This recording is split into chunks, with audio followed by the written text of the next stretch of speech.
Good day, everyone. Daniel Fairless back with you from the Porterville College Smart Lab with another demonstration. Today, we're going to be doing a fun one. We're going to be making a water bottle lava lamp. Few household materials required for this one, nothing too elaborate, nothing that's not readily available at your local store or a grocery store or pharmacy. So for this one, going to need a normal water bottle, preferably one that's smooth-sided. It works best for the visual effects, but a regular water bottle will be just fine. You're going to need some tap water, fill it up somewhere between a quarter and a third. Doesn't have to be exact.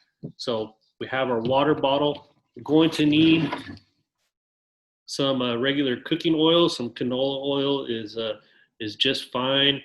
It doesn't need to be anything special, just normal cooking oil.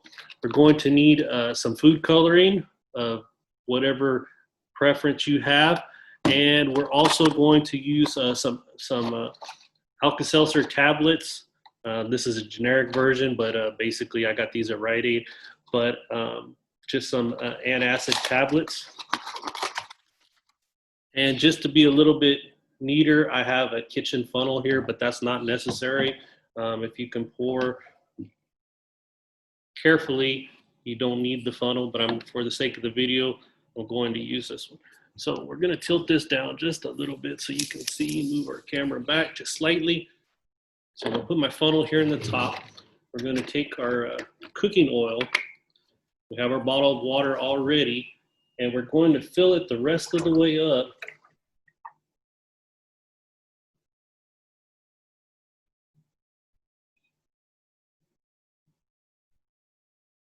with the cooking oil. And we're going to make some observations because we're going to talk about it a little bit later. So you don't have to fill it all the way to the very, very top, but you do want to fill it up.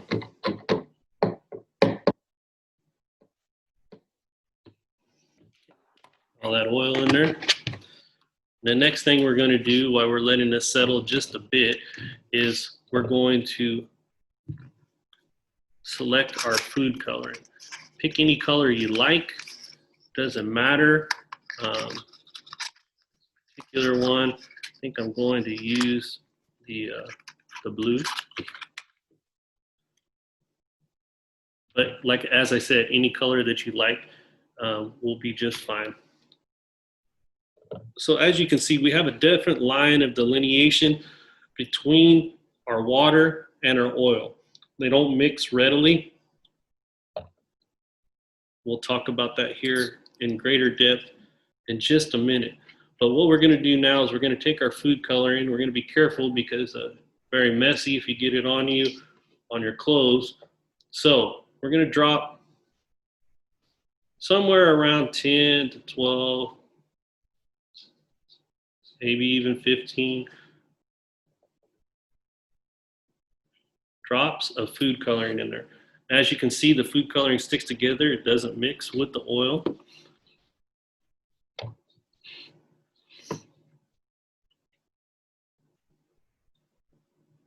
And it's going to settle down to that barrier, that line between the oil and the water. And it's going to sit there for a minute, and then we're going to watch what happens. So while we're doing that, at the same time, we can go ahead and we can get our smaller packets of Alka-Seltzer. And when you open it up, they normally come in a round tablet. There's usually 2 per package. So what we're going to do is we're going to break this up into some smaller pieces.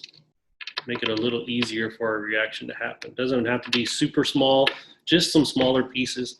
And now you can see our food coloring has dropped down through the oil and settled into the water. And as it's water soluble, it is mixing with the water. So we're going to let that happen while I go ahead and break up these 2 tablets.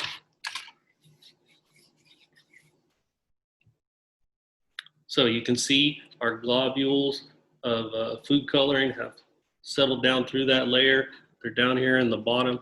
So the last thing to add to make our lava lamp, because it doesn't particularly resemble a lava lamp just at the moment. It looks more like a bottle with some oil and water and a little food coloring in it. But when we drop in our Alka-Seltzer tablets, I'm gonna watch what happens. Turn that around so you can see.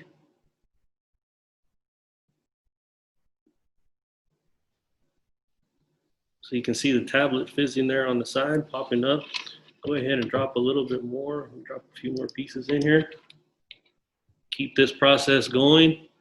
So as I do that, you can see the nice jet at the very start, and the bubbles going up to the top, coming back down and settling down. And now it resembles that lava lamp. So I'm gonna give you a second here. We're gonna pause our video for just a second and let you make some observations, formulate some ideas in your mind. What's going on? How is it happening? What do you think is the cause of it? So go ahead and pause this for just a second, and I'll be right back with you and we'll talk some more.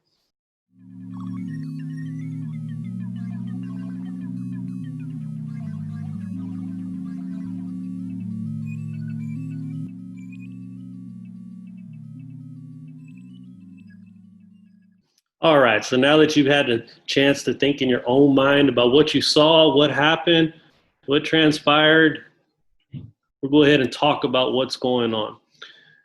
So our water is denser than our cooking oil to start with, so that's why it stays at the bottom of the container with the oil sitting on top, because it's lighter, less dense than the oil.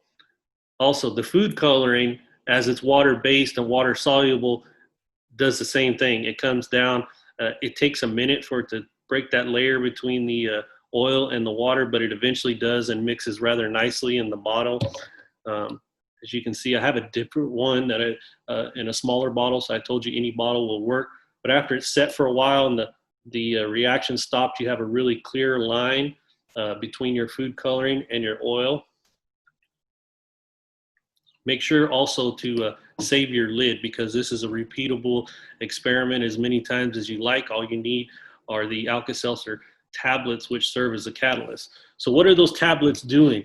So those tablets, being denser than the oil, of course, drop down through the oil, and then when they hit the water here in the bottom with our food coloring, they react with the water. When it reacts with the water, it forms tiny bubbles of CO2, carbon dioxide gas, our old friend from some of our other experiments, but it's also the driving force in this one as well. So it forms those CO2 bubbles. When those bubbles come up through the oil, they attach to the water and the food coloring and make tiny colored bubbles. Those bubbles then proceed to travel because of the gas. They're lighter than the oil. They come up to the surface of the oil. Once they reach the surface of the oil, it's enough to cause them to break, the gas to go ahead and escape. And then that bubble, that colored bubble, drifts back down through our oil where it settles in the bottom. And this process is repeated as long as there's a tablet to continue it. So once it's died down, once you've got to this point and there's nothing going on, all you need to do to restart it is just to drop in some of your pieces of Alka-Seltzer. And once again, we have our lava lamp going full force. We have a nice jet coming up in the middle. We have our colored bubbles right there. You can see them reach the top. You can see the gas go ahead and escape, and then the bubble drift back down to the bottom, and rinse and repeat. So that's pretty much all there is to it. That's the science behind it. I hope you enjoyed this one. Hope you learned a little bit about densities of liquid, how liquids react with CO2 gas. The bubbles are formed just like they do in a soda, and they fizz to the top. It's basically the same thing, just in a lot more colorful and fun fashion. So once again, if you save the lid, all you got to do is put your lid back on tight, set it off to the side, and when you're ready for a lava lamp, go ahead and drop some tablets in it, and you're back in action again. So I hope you enjoyed this one, found it informative, and we'll see you again in the next one. Thank you.